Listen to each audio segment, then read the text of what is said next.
첫 시간 주님께 안녕하세요. 대강교회 오훈 목사입니다. 11월 5일 토요일입니다. 하나님 우리에게 주신 말씀은 디모데전서 3장 14절에서 4장 5절 말씀입니다. 내가 속히 내게 가기를 바라나 이것을 내게 쓰는 것은 만일 내가 지체하면 너로 하여금 하나님의 집에서 어떻게 행하여야 할지를 알게 하려 함이니 이 집은 살아계신 하나님의 교회요 진리의 기둥과 터니라. 그도다 경건의 비밀이여 그렇지 않다 하느니 없도다. 그는 육신으로 나타난 바 되시고 영으로 의롭다 하심을 받으시고 천사들에게 보이시고 만국에서 전파되시고 세상에서 믿음 바 되시고 영광 가운데서 올려지셨느니라. 그러나 성령이 밝히 말씀하시기를 후일에 어떤 사람들이 믿음에서 떠나 미혹하는 영과 귀신의 가르침을 따르리라 하셨으니 자기 양심이 화인을 맞아서 외식함으로 거짓말하는 자들이라. 혼인을 금하고 어떤 음식물을 먹지 말라고 할 터이나 음식물은 하나님이 지으신 바니 믿는 자들과 진리를 아는 자들이 감사함으로 받을 것이니라. 하나님께서 지으신 모든 것이 선하매 감사함으로 받으면 버릴 것이 없나니 하나님의 말씀과 기도로 거룩하여지니라. 아멘. 사도 바울은 디모데가 목회하는 이 에베소에 빨리 가고 싶었지만 상황이 그렇지 못해서 내가 빨리 못 가면 네가 알아서 이렇게 해야 할 일이 있다. 내가 편지로 먼저 알려주겠다. 그리고 편지를 보내는 것이죠. 그러면서 제일 먼저 하는 말이 이 집은 살아계신 하나님의 교회요 진리의 기둥과 터니라. 교회가 뭔지를 알아야 되는데 교회는 진리의 기둥과 터다. 기둥은 건물을 떠받치고 있는 것이죠. 뭘로 떠받치고 있느냐? 진리의 기둥. 진리로 떠받치고 있는 것이다, 교회는.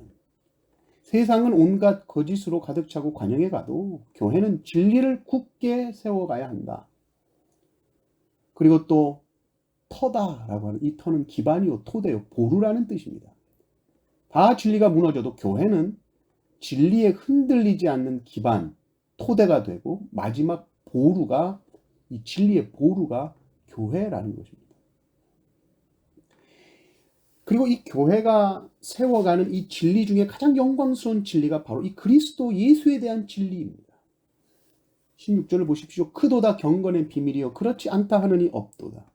그는 육신으로 나타난 바 되시고 영으로 의롭다 하심을 받으시고 천사들에게 보이시고 만국에서 전파되시고 세상에서 믿음 받으시고 영광 가운데서 올려지셨느니라.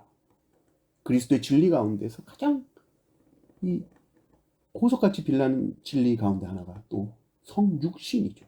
하나님께서 예수 그리스도를 통해 우리에게 오셨다. 말씀이 육신이 되어 우리 가운데 거하신다. 영이신 하나님이 육신을 입고 우리 가운데 오셨다라는 것은 낮음, 겸손 이 정도로 표현할 수 없는 말이에요. 도무지 상상할 수 없는 자기 비하. 비하라는 말로도 표현할 수 없는 낮아지심입니다.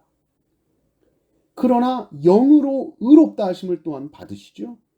이것은 예수님의 분명한 신성을 말하는 겁니다. 죄가 없으시다는 거죠. 예수 그리스도의 인성, 예수 그리스도의 신성. 그리고 천사들에게 보이셨다. 예수님의 삶의 중요한 순간순간마다 천사들이 나타납니다. 탄생 때도 그렇고요.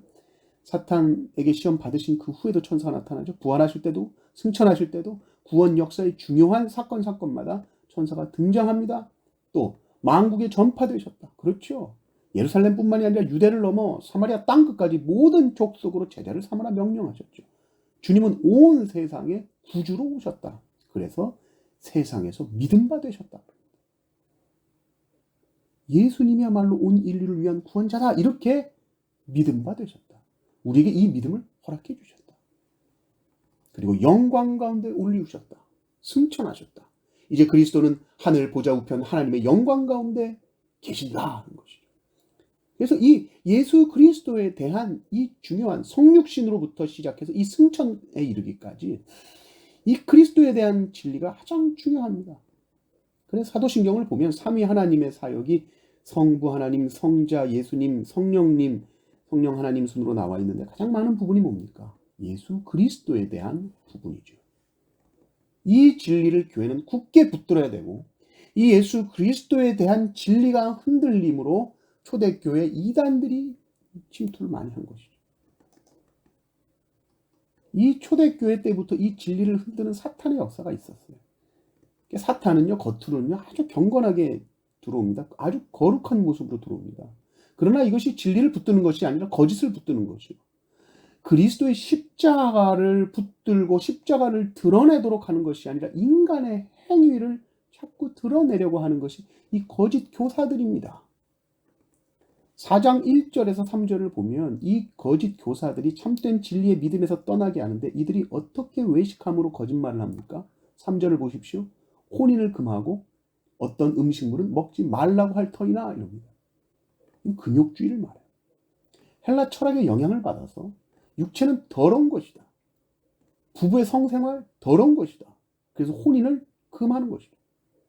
어떤 음식물들 그런 거 먹으면 더러워진다. 먹지 말아라. 이들이 예수 그리스도의 육체로 오심을 믿었을까요? 믿지 않죠. 금욕주의자들은 육신이 더러운 것인데 어떻게 신이 육신을 입고 육체를 입고 오냐. 자기의 사상이나 철학으로 하나님의 진리를 재단하고 있는 것입니다. 육체는 더럽다. 근데 바울은 뭐라고 그럽니까? 하나님께서 지으신 바 모든 것은 선하다. 하나님이 인간을 만드셨으면 인간의 육체는 선한 거야. 감사함으로 받으면 버릴 것이 없다. 하나님 만드신 육체가 더러운 것이 아니라 우리가 하나님 주신 것을 감사함으로 받지 못하고 원망과 불평함으로 받았을 때 모든 것 하나님이 다 주셨는데 원망하고 불평하면서 선악과를 따먹고 죄를 지었죠. 하나님이 만드신 모든 것은 다 선하다. 남자와 여자, 부부관계, 모든 음식물들 부정하는 것이 없다. 혼인 좋은 것이다. 우리가 그것을 더럽게 만들 뿐인 것이죠. 그러니까 혼인을 금한다고 해서 거룩해지는 게 아니다. 어떤 특정 음식물을 절제하고 안 먹는다고 거룩해지는 것이 아니다. 너희가 거룩해질 수 있는 방법은 오직 두 가지다. 말씀과 기도로 거룩해진다. 교회 안에서 이 진리의 기둥과 터 안에서 진리의 말씀을 바로 배우고 또 이 말씀대로 순종하게 해달라고 나는 이렇게 살 수 없으니 힘을 달라고 기도함으로 우리는 거룩해지는 겁니다. 거룩해질 수 있는 다른 방법은 절대로 없습니다. 오직 말씀과 기도뿐입니다. 성도의 평생 꿈과 소망이 거룩이라면 우리는 항상 어떻게 말씀을 붙들까, 어떻게 기도 가운데 말씀에 순종할까, 이것이 우리 마음에 가득해야 하는 줄을 믿습니다. 성도는 거룩한 물이라는 뜻입니다. 이름대로 사시면 됩니다.